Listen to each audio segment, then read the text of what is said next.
Então, pessoal, vamos agora começar a nossa disciplina de estágio supervisionado 3. E na unidade 1 aqui nós vamos falar sobre a educação profissional técnica, conhecer um pouquinho sobre os conceitos e a prática docente aqui dentro dessa modalidade de educação. Nessa unidade vocês vão ficar comigo, a professora Ximena Belo, ok? A professora Laurinda vocês irão encontrar nas próximas unidades, certo? Então, vamos iniciar a nossa unidade falando um pouquinho sobre o histórico da educação profissional no Brasil. E assim, a formação do trabalhador no Brasil, ela começou a ser feita desde os tempos mais remotos, lá na época da colonização. E os primeiros aprendizes de ofícios, como eram chamados, foram, obviamente, os índios e os escravos. E foi com o advento do ouro em Minas Gerais que foram criadas as casas de fundição e de moeda. E com elas começou a ter a necessidade de um ensino mais especializado. E esse ensino era destinado aos filhos de homens brancos que eram empregados na própria casa. Então aqui pela primeira vez começava a se estabelecer uma espécie de banca examinadora que deveria avaliar as habilidades desses aprendizes em um período. E caso fossem aprovados, eles recebiam uma certidão de aprovação. E nesse mesmo período foram criados os centros de aprendizes de ofícios nos arsenais da Marinha do Brasil, os quais traziam operários especializados de Portugal e recrutavam também pessoas até durante a noite pelas ruas, ou esses centros recorriam aos chefes de polícia para que enviassem presos que tivessem alguma condição de produzir. Tá? E o desenvolvimento tecnológico no Brasil ficou estagnado com a proibição da existência de fábricas em 1785. E isso é interessante porque aconteceu devido à consciência dos portugueses de que o Brasil é um país fértil. É um dos países mais férteis do mundo em termos de frutos e produção da terra, né? Os seus habitantes têm, por meio da cultura, não só tudo quanto lhes é necessário para o sustento da vida, mas ainda artigos importantíssimos para fazerem, como fazem, um extenso comércio e navegação. Ora, se estas incontáveis vantagens reunirem as das indústrias e das artes para o vestuário, luxo e outras comodidades, ficarão, no caso dos brasileiros, totalmente independentes da metrópole. Portanto, de absoluta necessidade acabar com todas as fábricas e manufaturas do Brasil. Esse aqui foi o alvará, né, decretado na época, ou seja, o desenvolvimento tecnológico ficou justamente estagnado para que não houvesse essa independência do Brasil, tá? Mas foi aí com a chegada da família real portuguesa, em 1808, e com a revogação desse alvará, que Dom João VI ele cria o Colégio das Fábricas, né? Que esse Colégio das Fábricas foi considerado o primeiro estabelecimento instalado pelo poder público que tinha como objetivo justamente aqui, atender a educação dos artistas e aprendizes vindos de Portugal. Tá? O presidente do estado do Rio de Janeiro, né, porque eram assim que eram chamados os governadores da época, Nilo Peçanha, ele iniciou no Brasil o ensino técnico por meio deste decreto aqui, tá, de 1906, e ele criou 4 escolas profissionais nesse estado. E com isso veio a consolidação do ensino técnico industrial. Tá? O ano de 1906 foi marcado justamente por essa consolidação do ensino técnico industrial no Brasil. Tá? E em 1909, Nilo Peçanha ele acaba assumindo a presidência do Brasil e assina em 1909 esse decreto que ele cria inicialmente em diferentes unidades federativas,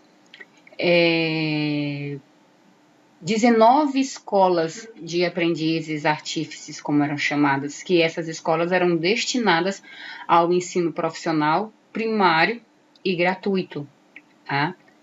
E foi aqui, em 1927, que o Congresso Nacional ele sancionou o projeto de Fidelis Reis, que previa o oferecimento obrigatório do ensino profissional no Brasil.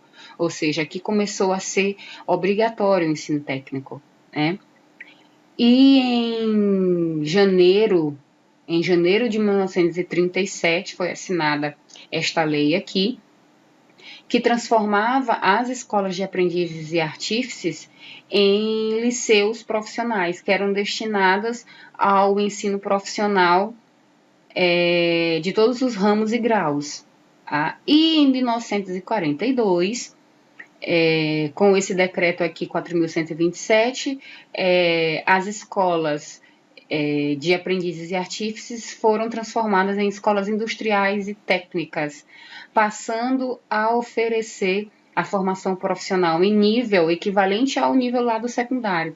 E a partir desse ano inicia-se formalmente o processo de vinculação do ensino industrial à estrutura do ensino do país, ou seja, uma vez que os alunos formados nos cursos técnicos, eles eram autorizados a ingressar no ensino superior em uma área mais ou menos equivalente à área da sua formação. Interessante, né? Em 1959, as escolas industriais e técnicas são transformadas em autarquias com o nome de Escolas Técnicas Federais. As instituições elas acabam ganhando autonomia didática e autonomia de gestão, e com isso acaba se intensificando a formação de técnicos, a formação de mão de obra, que naquela época era indispensável para a aceleração do processo de industrialização. E aí, a Lei de Diretrizes e Bases da Educação Brasileira, de 1971, ela torna de maneira compulsória a técnico profissional todo o currículo do segundo grau, ou seja, um novo paradigma começa a se estabelecer, formar técnicos sob o regime de urgência aqui. Por que sob o regime de urgência? Porque nesse tempo as escolas técnicas federais aumentam expressivamente o número de matrículas e acabam implantando novos cursos técnicos. Tá? E aí a gente avança mais um pouquinho, e em 1978, 3 escolas técnicas federais, a de Paraná, de Minas Gerais e a de Cefet, são transformadas em Centros Federais de Educação Tecnológica, dos antigos Cefetes. Né? Então, essa mudança acaba conferindo a essas instituições mais uma atribuição, que aqui começou a se formar engenheiros de operação e tecnólogos. Processo esse que se estende às outras instituições bem mais tarde, e toda unidade federativa passa a ter um Cefet. Tá? E em 2008, o Ministério em 2007 e de 2007 para 2008, o Catálogo Nacional dos Cursos Técnicos, ele foi elaborado em 2007, ele estava com uma consulta pública, ele acabou recebendo críticas e sugestões de toda a sociedade, e porque começou a regular de forma mais operacional a oferta de cursos técnicos por todo o Brasil. E ele entrou em vigência em 2008, o Catálogo Nacional de Cursos Técnicos, e começou a reger a forma, a regulamentação desses cursos técnicos no Brasil. E em 2008, o Ministério da Educação criou um novo modelo de instituição de educação profissional tecnológica, estruturado a partir desses Cefetes aqui, que já tinha um grande potencial, e segundo o próprio MEC, os novos Institutos Federais de Educação, Ciência e Tecnologia, como a gente conhece hoje, permitiriam que o Brasil atingisse condições estruturais necessárias ao desenvolvimento educacional e socioeconômico. Foi com essa lei aqui que foi criado os Institutos Federais de Educação Profissional, Ciência e Tecnologia. Ok? Então, com a criação desses novos institutos, O foco aqui passa a ser a justiça social, a equidade, a competitividade econômica e a geração de novas tecnologias. Esse plano de desenvolvimento da educação aqui, lançado em 2010, tem na internet, vocês têm um link no AVA, um novo modelo em educação profissional e tecnológica, porque acaba como uma forma de responder de uma maneira ágil e eficaz todas as demandas crescentes na formação profissional que estavam sendo exigidas 10 anos atrás, né? Então, assim, os novos institutos federais, eles acabariam atuando em todos os níveis e modalidades da educação profissional. E o principal compromisso era justamente o desenvolvimento integral do cidadão trabalhador. Ou seja, aqui há uma aproximação maior com o mercado de trabalho, tá? Porque a gente percebe que o que está em curso, portanto, é uma formação humana e cidadã, justamente porque essa formação ela precede o exercício no mundo do trabalho, né? Então, assim, não resta dúvida de que com esses institutos o que se cumpre definitivamente é a função social deles, porque é na definição de sentidos que devem ficar estabelecidas a natureza desses institutos, que tem como compromisso assegurar aos profissionais formados o que? A capacidade de manter-se permanentemente em desenvolvimento. Tá? Uma vez que os institutos federais eles constituem um espaço fundamental na construção desses caminhos. Então, assim, segundo esse documento do MEC, os institutos federais eles trazem em seu próprio DNA elementos que são peculiares para a sua identidade. Eles acabam assumindo um papel bastante representativo no que tange às políticas sociais, porque eles constroem uma rede de saber que vai acabar entrelaçando a cultura, trabalho, ciência e tecnologia, tudo isso a favor da própria sociedade. E aí a principal função social da educação profissional técnica. Então, assim, essas instituições federais públicas, elas podem representar o desafio justamente porque esses institutos, eles são espaços fundamentais na construção de novos caminhos, tá? Porque vai trazer desenvolvimento local e também desenvolvimento regional.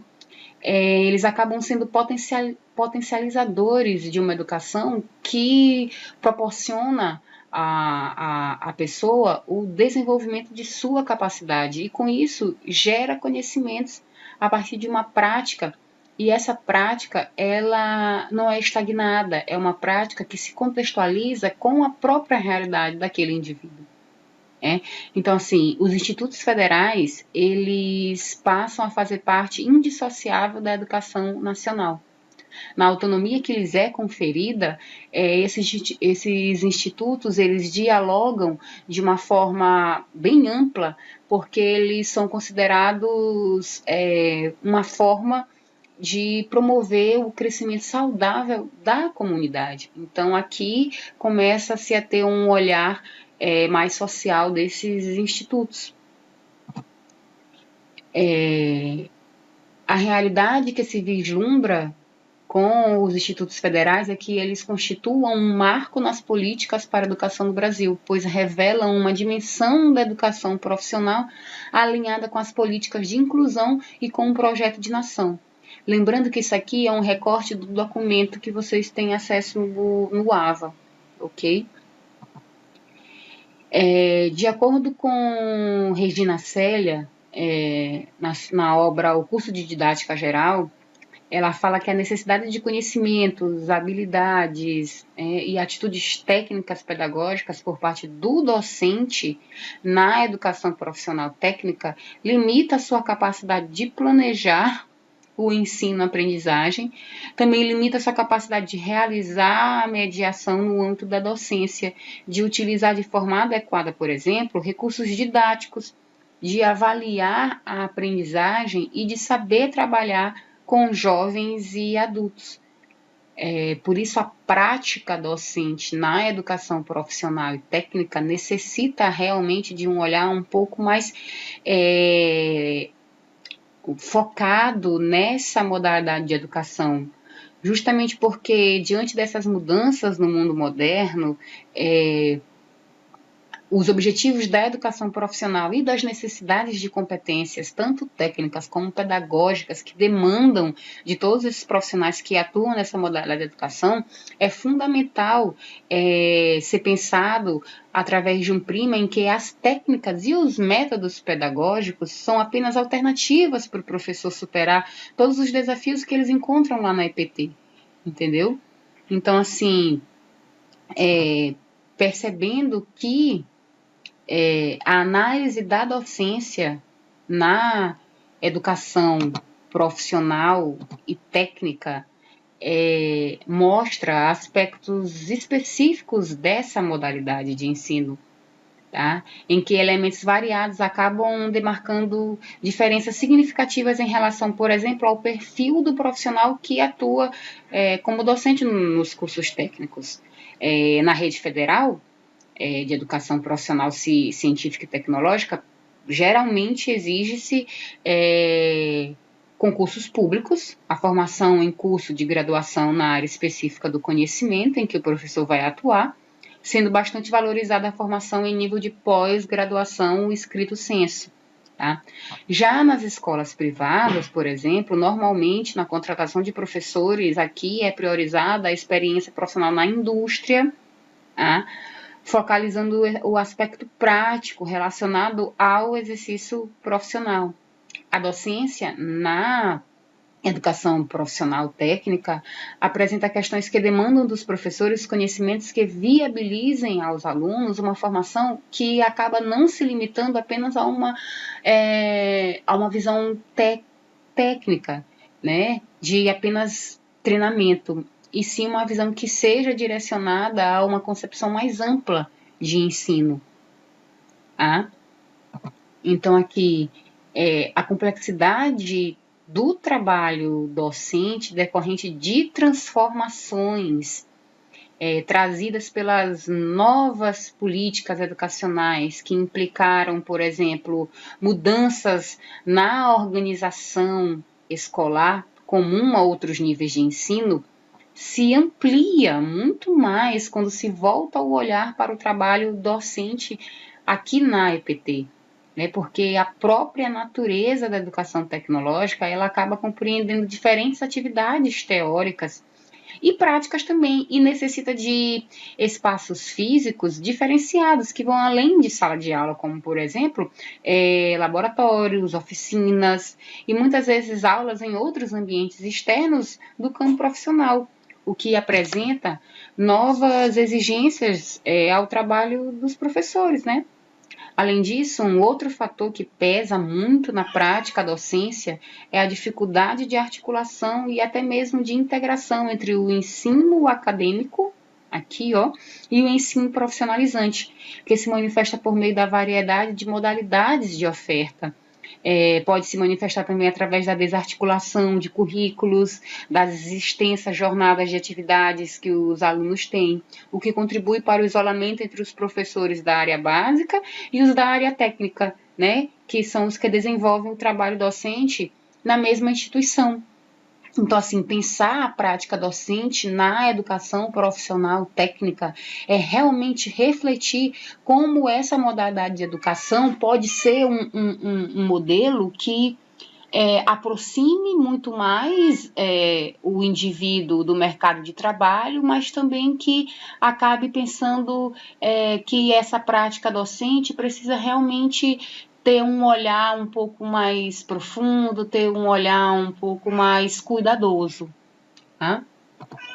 Então, assim, a prática docente, ela, como a gente já falou antes, ela necessita levar em conta justamente toda essa complexidade que envolve essa modalidade, porque é justamente essa complexidade da docência na EPT que traz aspectos, né, e peculiaridades que fazem com que a concepção de educação técnica e tecnológica permeie toda a prática docente, levando em consideração, por exemplo, a formação de profissionais para atuação no mundo do trabalho, levando em consideração as características próprias dos eixos tecnológicos, que é o que vai definir o currículo dos cursos técnicos. Isso aqui a gente encontra lá no catálogo nacional dos cursos técnicos, e também os seus aspectos legais. Isso aqui a gente encontra lá nas diretrizes, que nós ainda vamos abordar.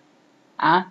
Então, assim, por isso que é muito importante que a gente pense essa prática através desse olhar, primeiramente na função social desses institutos, ok?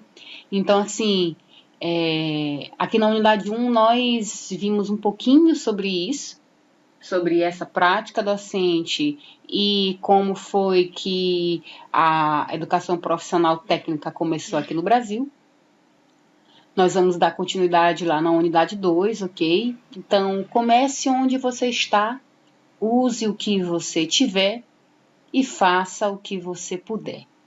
E sim, isso você conseguirá fazer a diferença, ok? Então, nos encontramos na unidade 2. Até lá, pessoal. Não se esqueçam de reler as referências. O material complementar e básico vocês encontram nos links que está disponível no ambiente virtual, ok? Até mais, até a próxima unidade.